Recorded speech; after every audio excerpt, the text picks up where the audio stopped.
안녕하세요, 여러분. 오늘은 우리가 정말 자주 접하는 노란빛 감귤류 과일에 대해 이야기해 보려고 합니다. 바로 오렌지입니다. 겉보기엔 친숙하고 그냥 맛있는 과일처럼 보이지만요. 그 속에는 우리가 예상하지 못한 건강 메시지들이 숨어 있습니다. 예를 들면요. 오렌지를 꾸준히 먹으면 심혈관 질환 위험을 낮출 수 있다는 연구도 있고, 면역력을 강화해 준다는 이야기도 있고, 심지어 피부 건강에도 유리하다는 연구들이 존재합니다. 하지만 단순히 먹으면 좋다로 끝나는 게 아니라 어떻게 먹는지, 무엇과 함께 먹는지, 어떤 형태로 먹느냐가 훨씬 더 중요합니다. 오늘 영상에서는 오렌지가 왜 건강식으로 주목받는지, 어떤 영양소가 들어있는지, 어떤 효능이 있는지, 그리고 반대로 어떤 경우엔 주의해야 할지까지 과학적 근거를 바탕으로 차근차근 살펴보겠습니다. 끝까지 함께 해주세요. 그럼 먼저 오렌지에는 어떤 영양소들이 들어있는지부터 알아볼까요? 첫 번째로 오렌지는 비타민 C가 정말 풍부합니다. 하나의 보통 크기 오렌지 약 140g 정도가 1일 권장량의 약 92%에 해당하는 비타민 C를 제공한다는 보고가 있습니다. 거의 하루 권장량을 다 채울 수 있는 거죠. 두 번째로 식이섬유, 칼륨, 엽산, 그리고 다양한 플라보노이드와 카로티노이드 같은 식물성 생리활성 물질도 포함되어 있습니다. 세 번째로 오렌지는 수분 함량이 정말 높습니다. 약 86%가 물이에요. 그래서 당분이나 칼로리는 비교적 낮은 편입니다. 오렌지 한 입 베어 물면 과즙이 촥 나오잖아요. 이처럼 오렌지는 단순히 달고 맛있는 과일에 머무르지 않고 우리 신체의 여러 기능에 영향을 줄 수 있는 복합 영양소 덩어리라고 할 수 있습니다. 자, 이제 본격적으로 오렌지의 효능을 살펴볼 차례입니다. 첫 번째는 심혈관 건강입니다. 예를 들면요. 오렌지 속의 칼륨은 나트륨 배출을 돕고 혈관을 이완시켜서 고혈압 위험을 낮출 수 있다는 생리적 논리가 존재합니다. 또한 2022년에 나온 한 리뷰에서는요. 100% 오렌지 주스를 꾸준히 섭취했을 때 나쁜 콜레스테롤인 LDL, 콜레스테롤 수치와 염증 마커가 유의미하게 낮아졌다는 메타 분석 결과가 보고되었습니다. 더불어 플라보노이드와 카로티노이드 같은 항산화 물질이 혈관 내피 기능을 지원하고요. 심혈관 질환 위험을 완화하는 데 기여할 수 있다는 연구도 있습니다. 따라서 혈압이 걱정되시거나 콜레스테롤 수치가 높으신 분들은 오렌지를 단순한 간식으로 넘기지 마시고요. 규칙적으로 그리고 전체 과일 형태로 섭취하시면 도움이 될 수 있습니다. 물론 오렌지만 먹는다고 모든 게 해결되는 건 아니고요. 전체적인 식단과 생활 습관이 함께 가야 한다는 점 꼭 기억해 주세요. 두 번째 효능은 면역력 강화입니다. 비타민C는 면역세포, 예를 들면 자연살해 세포라고 불리는 NK 세포의 기능을 지원하고요. 세포 손상을 유발하는 활성산소를 제거하는 항산화 역할을 합니다. 또한 오렌지 속에 들어있는 생리활성 물질인 헤스페리딘이나 나리제닌 같은 성분들이 염증 반응을 완화하고 면역 반응을 조절할 수 있다는 연구들이 존재합니다. 예를 들면요.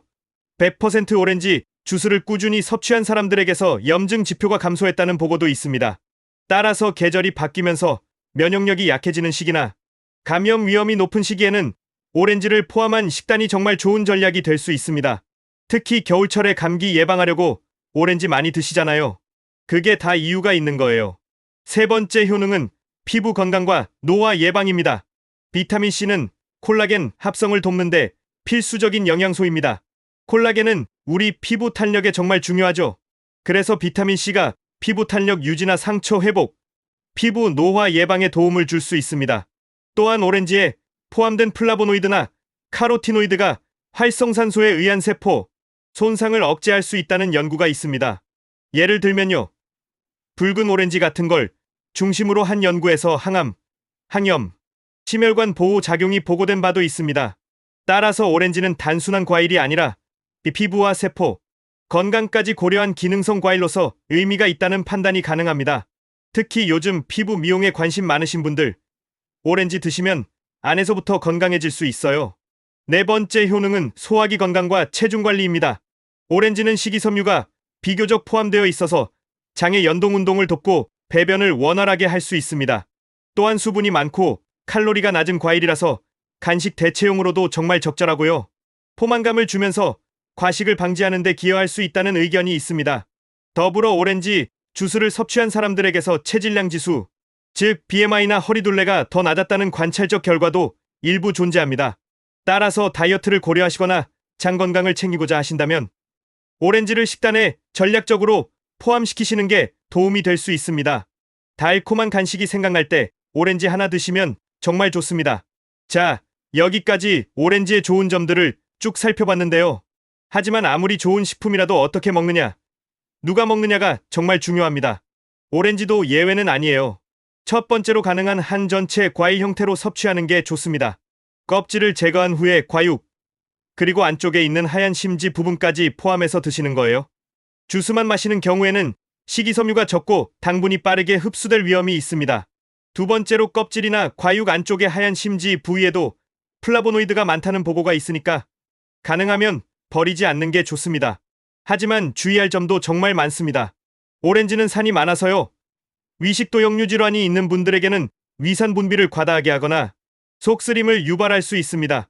또한 칼륨이 비교적 포함되어 있으니까 신장 기능이 약하시거나 칼륨 배출이 어려운 분들은 과다 섭취에 유의하셔야 합니다. 즉, 오렌지는 무조건 많이 먹으면 된다가 아니라 개인의 건강 상태와 섭취 형태를 고려해서 먹는 게 정말 중요합니다. 그럼 이제 오렌지를 보다 효과적으로 식단에 포함시키기 위한 실천 팁을 드릴게요. 첫 번째, 아침 식사 대용으로 활용하는 방법입니다. 오렌지 슬라이스에 그릭 요거트와 아몬드를 함께 드시면 비타민C, 섬유, 단백질의 조합이 정말 좋습니다. 두 번째, 오후 간식으로 활용하는 거예요. 오후에 출출할 때 오렌지 하나를 드시면 포만감도 유지되고 당류가 많은 간식을 먹는 걸 막을 수 있어서 좋습니다. 세 번째, 샐러드나 요리에 포함시키는 방법도 있습니다. 오렌지 조각을 생선이나 닭가슴살, 채소 샐러드에 넣으면 산미와 단맛, 식감이 풍부해지고요. 비타민C가 철분 흡수도 도와줄 수 있습니다. 반대로 피해야 할 형태도 있는데요. 설탕이 첨가된 오렌지 제품이나 과다한 주스 형태는 혈당을 급격하게 올리고 섬유가 부족하다는 단점을 가질 수 있으니까 주의가 필요합니다. 이렇게 어떻게 먹을지에 대한 구체적인 실천이 건강 효과를 높이는데 정말 결정적입니다. 그럼 오렌지를 얼마나, 어떤 빈도로 먹는 게 적절할까요? 여러 자료에서 중간 크기 오렌지 한 개, 약 140g 정도가 비타민 C와 기타 영양소 보충에 적절하다고 제안합니다. 하지만 모든 사람이 매일 오렌지만 먹으면 끝나는 건 아니고요. 전체 식단과 섬유, 칼로리 균형을 고려해야 합니다. 예를 들면요. 오렌지 주스를 과다하게 마시는 경우 당류를 과잉 섭취하고 섬유가 부족해질 위험이 있다는 경고가 있습니다. 그래서 주스보다는 과육 형태가 우선이에요. 따라서 하루에 오렌지 1개에서 2개 정도를 기준으로 다른 과일이나 채소와 번갈아가며 섭취하는 전략이 현실적이면서도 효과적입니다. 오렌지만 계속 먹는 게 아니라 다양하게 드시는 게 좋습니다. 자, 여기까지 오렌지의 다양한 효능과 주의사항, 그리고 우리가 왜 오렌지를 먹어야 하는지에 대해 과학적 근거 중심으로 살펴봤습니다. 간단하게 정리해 드릴게요. 오렌지는 비타민C, 식이섬유, 칼륨, 플라보노이드 등 다양한 영양소를 갖춘 과일입니다. 심혈관 건강, 면역력 강화, 피부와 노화 예방, 소화와 체중 관리 등 여러 영역에서 긍정적인 역할을 할 가능성이 제시되어 왔습니다. 하지만 섭취 방식이 정말 중요한데요. 가공된 형태보다는 전체 과일을 드시는 게 좋고요. 산도가 높은 만큼 위장이 약한 분들은 주의하셔야 하며 주스로 대체하는 건 신중해야 합니다. 식이요법은 마법의 한 음식이 아니라 꾸준하고 균형 있게 실행되어야 합니다. 오렌지도 예외는 아니에요. 건강한 식습관은 즐겁게 꾸준히가 핵심입니다. 오늘부터 오렌지를 단지 마시는 과일이 아닌 기능성 과일로 이해하시고 조금 더 현명하게 활용해 보시는 건 어떨까요? 영상이 도움이 되셨다면 좋아요와 구독 눌러주시고요. 댓글로 여러분은 오렌지를 어떻게 드시는지 공유해 주시면 정말 감사하겠습니다. 오늘 영상 여기까지입니다. 감사합니다.